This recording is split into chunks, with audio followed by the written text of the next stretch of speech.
Our guest today. Is that my chair? Yes, this is your chair, sir.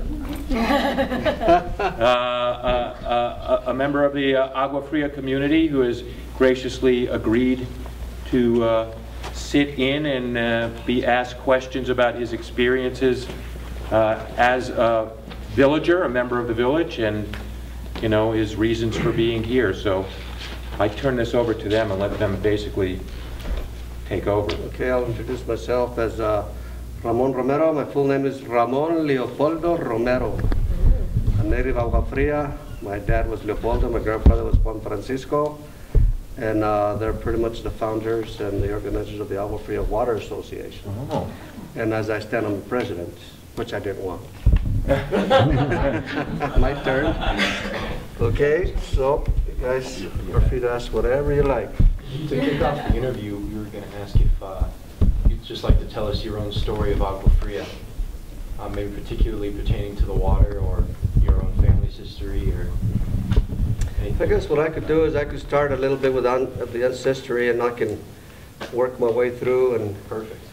and just give you guys a pretty much brief, because if I sat here and gave you guys everything, I guarantee you I'd be here all day, probably tomorrow. We come from a very interesting family. Back in 1598, my family, my ancestry name was Felipe Robledo from Spain, and he came with Juan de Oñate through Mexico City. Juan de Oñate was from Zacatecas, Zacatecas. He was the son of Christopher or Cristobal Oñate, and they're the founders of Zacatecas, Zacatecas, and it was founded because it was silver down there. So the Spanish came in to Veracruz, into Mexico, and long story short, Juan de Oñate founded his own expedition because, first of all, he lost his wife, he lost his son, and he started recruiting people. So pretty much it was given permission by the Viceroy to come to Santa Fe. Well, pretty much Santa Fe, the only one that had been here was Coronado de Vargas. Coronado was another conquistador from 1535, and Oñate from 1598. So there was a space where no one came up here because it was desert and people would die. So my ancestor, Felipe Robledo, which my name is not Robledo, my surname. I'll get to that in a while. Anyway, they came into Santa Fe and they founded the capital of San Gabriel. San Gabriel is in Española. Some people call it San Juan, Indian Pueblo, but that's where the first capital was. The reason why the first capital was there was because the water was the lowest part where they could establish themselves and not have to be away from the water situation. Plus, San Juan the Indian Pueblo was already established. So pretty much the food was there, So anyway, I'll get away from the conquistadores because I could go on forever with that. My ancestor, Felipe Robledo, became one of the prominent property owners of Agua Fria, which is the village where we're at now. So he got a lot of, I guess you could say, inherited a lot of property through the Spanish crown. And one of the reasons why I chose that property was because the water acequias were pretty much established through a lot of the Indian Pueblo, which is called the Tindi Pueblo, which is of Agua Fria. It's also referred to as Pueblo Quemado, which is the burnt Pueblo. And there's still some of the ruins there. If you really walk close to Agua Fria, when we were kids, we'd play around the ruins and throw powder at each other, and we had no idea what we were doing. But it was the Pueblo, the river. So my ancestor's name from Robledo became Romero because nobody could pronounce the name Robledo. So everybody started saying Romero. So one of my ancestors decided to be Romero, so I'm a Romero. So that's how I became with the name Romero. So a lot of those properties in Agua Fria were from the Romero family, the Gonzalez, the Sandovales. Those are my families. So pretty much some of the Ortizes, but pretty much my family was Gonzalez Romero, which is big property owners of the village. The Gonzalez side, there was about, I don't really know, but there was about 13 kids. They really liked to have kids back then, and no birth control really. And there's still a lot of Gonzalez and Romeros, which the properties ran from Old Agua Fria Road, which is on the other side of St. Francis Drive, all the way to La Tierra and Las Campanas area. And those were the big properties that the village had. For some reason, they couldn't ever get a land grant. I'm not sure why, except that they kept getting rejected. Perhaps the people there didn't have the time to go and fight the government for a land grant for the fact that they were too busy surviving. First of all, droughts, low on crops, animals. But what Agua Fria did have, Agua Fria had the best livestock, the best crops, the best properties, the best irrigations until I think pretty much 1888. A company that was called the Santa Fe Power Company, which was pretty much, this is my opinion, it's not on books because I haven't seen it, but it's my opinion that the Santa Fe ring was very active. And that's the Santa Fe ring that Billy the Kid was trying to get rid of. And my family went up there and pretty much literally with arms made them open up the gateway of the water. So the gate of the water came back to Agua Fria for irrigation purposes. So then in 1942, the war was going on in Europe, you know, Hitler and the Japanese and the Mussolini. So a lot of the young guys, my dad included, and a lot of young men about your guys' age had to go to war. So the men and the women in Agua Fria village could not comprehend or read. They were illiterate to English. They didn't receive the newspapers in Agua Fria village unless they went uptown and got it, because it was, you know, 7-8 mile stretch, and it was pretty much horseback buggy, or most of the poor people had donkeys. That's where Burro Alley came out in Santa Fe. Anyway, the water was shut off again. So after the water was shut off again, the people not having any publication notification, literally the water got shut off and the crops started drying. So the city was real kind. They said, we're going to put a sewer plant in Siler Road, an engineer by the name of Bob Siler. So they put a plant and they sent the effluent water to my village. So there, now they had crops that smell like sewer. So the fresh water has been done away with since then. So when the young men came from the militaries and the wars, they didn't have fresh waters to plant. The crops was entirely gone. That fashion of life was gone. So the military started sending a lot of the young men to school. My dad became a technical optician. He made lens. He worked for several doctors. Some became contractors, plumbers, electricians, carpenters. Some tried to plant, but there was no water. And a lot of the property to this day is vacant in strips in the village. So the village has strips that vary from 10 feet wide, a mile long, to a third of, well, let's say about 120 feet wide, a mile long. The purpose of that was, for instance, on this map over here, let's just say, like over here, they used to have strips, all the way, and the acequias used to cross. So everybody had enough room to plant because the water crossed all the properties. So since the water has been gone, what my dad pretty much was one of the first ones in the village to consolidate properties from different relatives and widened the properties so that he could make large lots for his children, which was one of mine.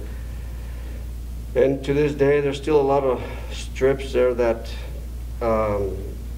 they're still very narrow and very long, and people don't really consolidate because some think that one wants to cheat the other, and it's just the way it is. The Spanish, sad to say, in Santa Fe and in Agua Fria, and I think it's pretty much existing in the Southwest, have always been envious of each other and their growth. If one grows with education or prospers in property or in some other fashion, there always seems to be some kind of enviness down there where they collapse each other from the bottom. You know, they undermine each other.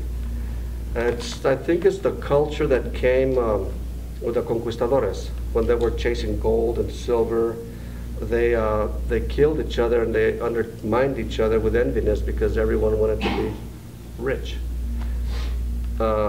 Like I said, sad to say, it still exists. Santa Fe, Española, all the northern villages, my village, it still exists.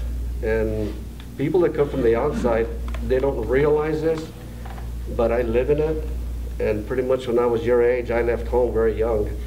I went to the military, I went to colleges in different parts of the Southwest. And I came back, and I didn't want to stay back, but I fell in love with my wife, so I got married, we got 4 kids. So I bought all that property for my parents, and pretty much I'm a big property owner now. And it takes a lot of work, a lot of labor, a lot of brains. Not that I'm very smart, but due to politics, bureaucracy, cheating, monies, taxes, it takes a lot to own property in this place. So pretty much that's my history. Besides the food, the animals, I still train horses. You know, I got the old custom ways. We still kill animals. I mean, this morning I killed a bunch of rabbits. We eat fresh rabbits. I don't do chickens because it's a pain in the neck. Yeah, I do deer, I do elk, I do hogs, I do calves. I do everything fresh, which I've always done. We still cook underground, under pit. I still ride a lot of horses. I've got my last horse is an Arabian, Egyptian Arabian. I trained him, I got him as a stallion. I've trained many horses. I train my kids on horses and motorcycles and hot rods. I build hot rods. I'm a diesel mechanic. I do inspections for semi-trucks on the highway. I don't think my parents ever thought I was going to amount to anything. I got a lot of mischief when I was young. And pretty much that's who I am. So just throw your questions at me so I can maybe hit you in different parts of my life. We really appreciate all these people that have been coming in and interviewing, but I just need to ask, like, personally for you, why do you do it?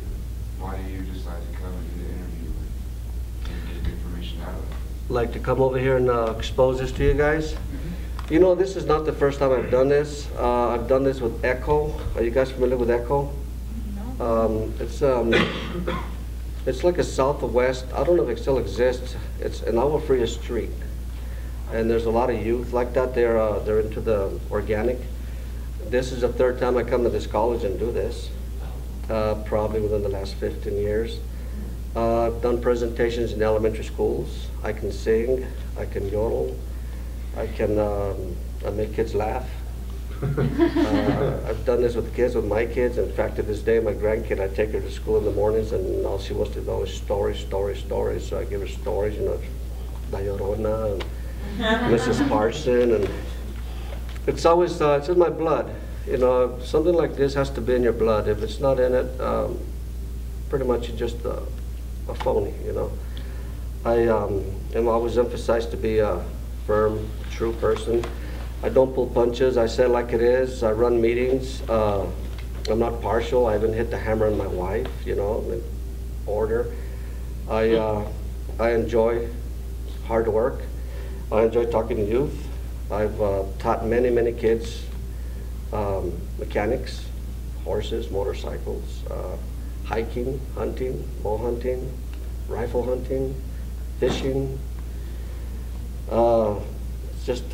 It's got to be in you.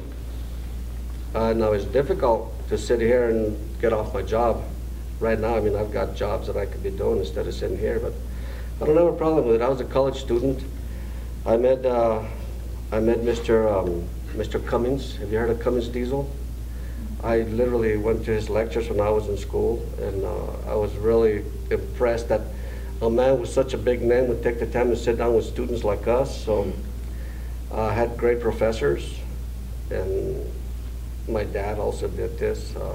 My wife's done presentations in Agua Fria School. She was an archivist, historical librarian, and she's done films, and I've done presentations for her with her as well. So it took a little getting used to, because in my lifetime I didn't think I'd ever be doing this. I've never been a person to speak in public till I became the president of the Agua Fria Water. My president quit, and nobody wanted the job 20 years ago, and I landed up with a job. And I was really shaking in my pants. I couldn't even read. My English was very poor, for one thing. Taken a lot of classes in English. My wife taught me a lot of English. But I became the president of 2 associations, and I've had to deal a lot with top dogs, which I don't like, and from the tallest to the smallest. And I work, I do a lot of contracts with the city, and I've always told my sons, because I have 4 kids, every person in the job is important, whether it's the president of the job or the custodian. Everybody deserves your time and your respect. It doesn't matter who they are. And my dad raised me as not being discriminative and giving back what the Lord has given me. So to answer your question, that's why I do it. Do you have any stories or memories that pertain to water? Anything special that... I do. When we were kids, I remember that my dad and my relatives used to dig water ditches with shovels and picks. Literally, they would cross the village. They would make 4-foot ditches wide enough for a man to work in, because the water would freeze if you didn't dig it that deep. And it was the whole village, people that pertained to the association as members, and they would dig and dig, and the kids would do the traffic control, would carry water, would carry food. The women would come and bring food. It was a real big community project. And the kids would play on bicycles and horses, go-karts. Go-karts were real big back then. Didn't have engines. We had to pull them, and dogs, and there was goats, and I mean, it was really, really open and free. And I do remember that my dad, when he was president, there wasn't tractors very much around, and every time someone would not pay for the water, which was $2 a month back then, these guys wouldn't pay for months. And my dad would throw a fit, and he'd go out there and he'd dig a ditch with a shovel and the pick, and I had to be with him. And no sooner did he cut the line off, they'd come and pay. And my dad would throw a fit. But he was the president. And many times going to work, the lines would break, and there was ice everywhere, and my dad would have to go down there and slipping and sliding, repairing lines in the winter. And I was the oldest son, so I had to be right there with him. So I knew a lot about the water, and I knew a lot about the fight. I knew a lot about the water rights. I've learned a lot about the water rights. I've learned the difference between consumptive and surface and acequias and flows, and learned so much. But yeah, the water used to flow, the acequia madre flowed a lot through Agua Fria School when we were kids, and then it would make a night and dump into the river. The old timers, pretty much you had to maintain the acequia, and you had to utilize the water, what they call exercise your water rights. And a lot of people literally started building homes over the acequias because they hadn't gotten water for so long. The acequia madre was the last existing, that it just pretty much erased past the school. And the water in the river, we used to have to go make our ponds, and when the river ran very, very low, we'd go with our shovels and we'd make ponds, and we'd try to make a swimming pool out of it, but couldn't even get your butt down there, Yeah, it was. We tried it with water. Has always been life, and Agua Fria has always starved. But we got a very good water system now. That was made up by my grandfathers, Could you speak more about what you learned? Like maybe even especially about the water rights. What is it that made you realize that there was an issue? I mean, your dad obviously worked with it, but... Well, there was 19 acre-feet of water rights when I got in there. And then we had an existing 39 acre-feet of water rights that were in the back burner of the county that no one really knew about. It sort of went dormant on us, and we didn't really know that we had water rights there. And then the Buckman diversion line was coming in, Are you familiar with the Buckman Diversion? No. It's a line that's coming in from the Rio Grande. It's a 12-inch water line. They put big stations now coming over the river. And the commissioners came into our meeting, and the commissioner said, you guys have to get on task, and you have to get water rights to come in, because you have to apply them to the line, because everybody's applying them to the lines, and once it's full, there's no more water rights available. So my friend, take it back, my cousin, he used to be county manager. Right away, he said, well, we got 39. And he said, you do not. And we said, we do. So we went to the county, and the county said, you got 39, and you had 39, and they're not yours anymore. And we said, why? And they said, because you haven't exercised them. We said, we have been exercising them. And we had to get Senator Nancy Rodriguez. She's been our muscle there. We got her involved, and we pulled the water rights out. We got Jim Trujillo, state representative, involved. We got Virginia Vigil, county commissioner. And it took us 2 years to get our water rights that we already owned, just to show you the bureaucracy in this town. So after that, Virginia, the commissioner, Nancy Rodriguez, were generous, and they said, not only are we going to give you 39, we're going to give you an additional 14 acre-feet to the Buckman Diversion. And not only are we going to give you that, we're going to give you another $400,000 for the water. And not only are we going to do that, we're going to give you a mile of 12-inch line that goes through the center of the village that the city claimed, that the state funded, and the county installed. And we're going to give it to you because it's our line. So we got a 12-inch line in the center of our Freya Street. We got 8 inches lateral lines now with fire extinguishers every 500 feet. We have 22.5 acre-feet of water that we were able to get, which exhausts in 2027.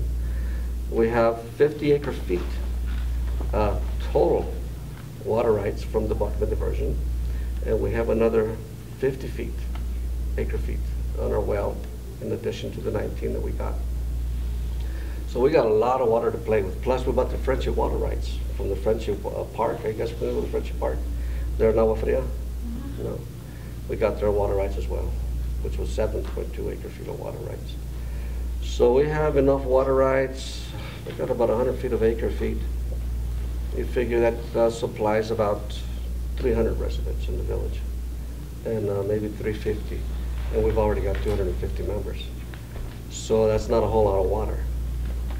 That's not, and there's no more water available. And every water right that you purchase in town now, we purchased from the French's water right at 35,000 an acre-foot, which the county only allows you to supply 4 homes with 1 acre-foot. That's a lot of money. And the prices have gone up. They're up to 60,000 an acre-foot now. So 60,000 an acre-foot, I mean, that's 4 homes. And that's what the county is allowing. And the state engineer will give you 3 acre-feet of water, but the county won't allow you to use it. That didn't make a whole lot of sense to me, but that's pretty much the way government works. You mentioned earlier, as president, you've had to deal with different people at the top and bottom. Can you tell us some stories about the meetings you've had or the people you've had to talk to? We've had to talk to the county commission. Just recently, we talked to the Water Trust Board.